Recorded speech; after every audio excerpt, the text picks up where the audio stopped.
A family of 4 sat down for dinner. The table was set. The food was warm. A pot was still simmering on the stove. Halfway through the meal, something made them stop eating. Investigators would later find their plates abandoned mid-meal. Chairs pushed back, not knocked over. The front door closed and locked from the inside. And the family itself, a mother, a father, and 2 children, gone. Not hiding. Not hurt. Not anywhere. Simply, gone. No struggle. No note. No witnesses. No bodies. No ransom. No explanation. For over 60 years, this case has remained one of the most studied, most theorized, and most completely unsolved disappearances in modern history. This is the story of the family who vanished mid-meal. And to this day, nobody, not investigators, not historians, not the family's surviving relatives, has ever been able to explain what happened in that house. Part 1, An Ordinary Evening. The town was small. The kind of place where everybody's car was recognizable from 2 streets away and the local diner knew your order before you sat down. The family, we'll call them the Hargrove family, as their real names have been withheld at the request of surviving relatives, were well known and well liked. Robert Hargrove worked at the local sawmill. His wife, Eleanor, taught piano lessons out of their home 3 afternoons a week. Their 2 children, a boy of 9 and a girl of 6. Attended the local school, where teachers described them as bright, well-behaved, ordinary kids. There was nothing remarkable about the Hargroves. That, in many ways, is what makes this story so unsettling. On the evening in question, a Tuesday in late autumn, neighbors reported nothing unusual. Eleanor had been seen hanging laundry that afternoon. Robert had returned from the sawmill at his usual time, around 5:30. The children had been seen playing in the front yard until they were called inside for dinner around 6 o'clock. A neighbor walking her dog past the house at approximately 6:15 reported seeing the family through the front window, seated at the dining table, the warm yellow glow of the kitchen light spilling across the lawn. It was, by every account, an entirely unremarkable Tuesday evening. The next confirmed contact with the house was the following morning, when the children failed to arrive at school and a concerned teacher called the home. No answer. By that afternoon, with no contact from any member of the family, Robert's brother drove to the house to check on them. What he found has never stopped haunting the town. Part 2, The Scene. The front door was locked. Robert's brother had a spare key. He let himself in, calling out as he entered. No response. The house was silent. In the dining room, the table was still set.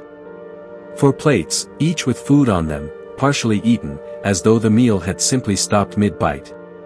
A pot of stew, long since gone cold, still sat on the stove.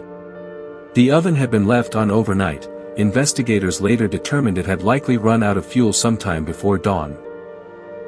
The chairs around the table were pushed back, not knocked over, not in disarray, but pushed back in the unhurried way a person pushes back a chair when they're getting up to answer a knock at the door, or check on something in another room. There was no sign of struggle anywhere in the house. No broken windows. No forced entry. No blood. No disturbance. Eleanor's purse was still on the kitchen counter, her wallet inside it, containing cash and identification. Robert's work boots were by the back door, where he always left them. The children's shoes were in their bedroom. Everyone's coats were still on the hooks by the front door. In late autumn. Nobody leaves a house in late autumn without a coat. Unless they don't intend to be outside for long. Or unless they don't leave through the front door at all. Part 3, The Investigation.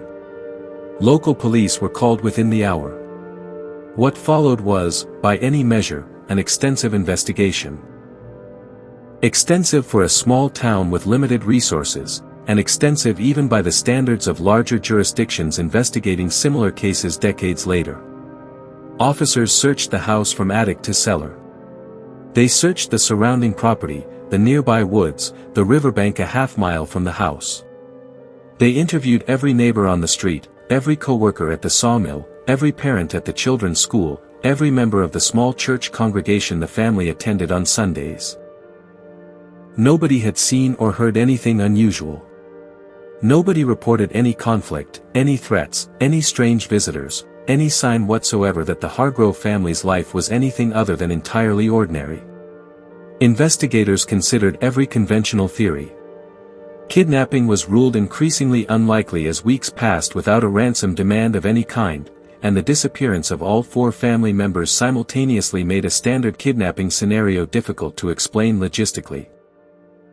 Foul play by an outside party was investigated thoroughly. No physical evidence of violence was ever found anywhere on the property. No blood, no signs of a struggle, nothing suggesting anyone had been harmed inside that house. The theory that the family had simply left voluntarily, staged their own disappearance for reasons unknown, was considered and largely dismissed. Robert's bank accounts were untouched. Eleanor's piano students' payment records, due that week, were left uncollected. The children's school savings accounts, modest as they were, remained exactly as they'd been left. People who planned to disappear take their money. The Hargroves took nothing. They left their shoes, their coats, their wallets, their half-eaten dinner. They simply weren't there anymore. Part 4, The Theories That Wouldn't Die. In the decades since, the Hargrove case has become something of a magnet for theories, some grounded in reasonable speculation, others considerably stranger. The most widely accepted theory among investigators at the time was some form of environmental or gas-related incident, perhaps carbon monoxide poisoning from a faulty heating system, causing the family to wander outside in confusion and succumb to exposure somewhere in the surrounding wilderness. Their bodies never recovered due to the dense forest and the passage of time. This theory has one significant problem. The autumn that year was unusually mild. Search parties combed the surrounding woods extensively in the days, weeks, and months following the disappearance. No remains were ever found, not then, not in subsequent decades, not even decades later when hikers and hunters occasionally stumbled upon other long-forgotten remains in that same forest. The Hargroves were never among them. A second theory, popular among true crime researchers in more recent years, suggests an intruder.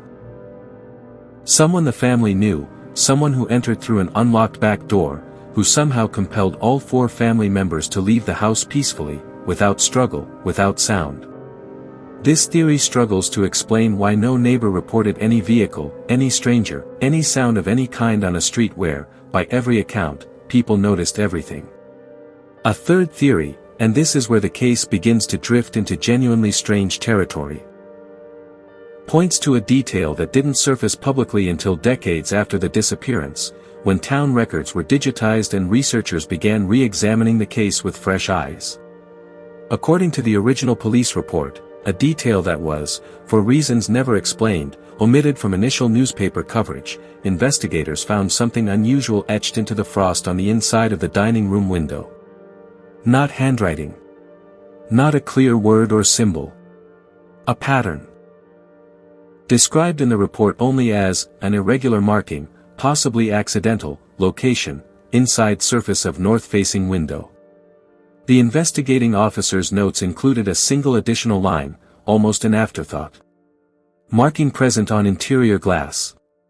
Window was closed and locked from inside at time of discovery. Frost forms on the side of glass exposed to cold air. If the marking was on the interior surface, the warm side, the side facing into the heated dining room, it should not have been possible for frost to form there at all. Unless something inside that room, in its final moments, was cold enough to leave a mark where no mark should have been able to form. No further explanation was ever offered.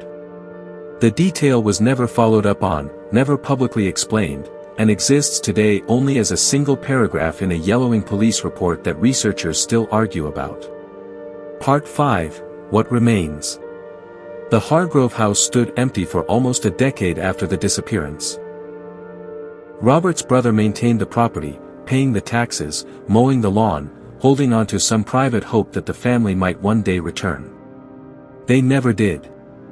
Eventually, the house was sold to a family with no connection to the Hargroves, who lived there for several years before relocating for work. The house changed hands twice more over the following decades. Every family who lived there, when asked decades later by researchers and journalists who took an interest in the case, reported nothing unusual. No ghost stories.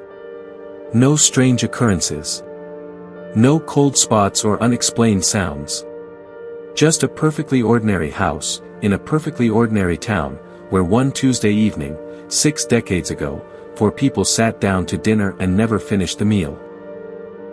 The case remains officially open, though in practice it has been cold for longer than most of the investigators who originally worked it have been alive. No bodies. No suspects. No motive. No explanation. Just a single line in a fading police report, describing a mark on the inside of a window that, according to the laws of physics, should never have been there at all. Closing. Some mysteries get solved with time. New technology. New evidence.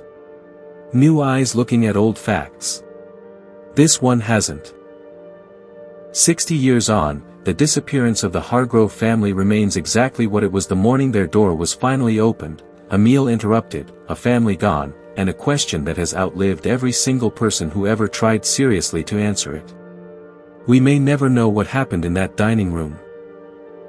We may never know why 4 coats stayed on their hooks, why 4 pairs of shoes stayed by the door, why a pot of stew was left to grow cold on a stove that burned through the night with nobody there to turn it off.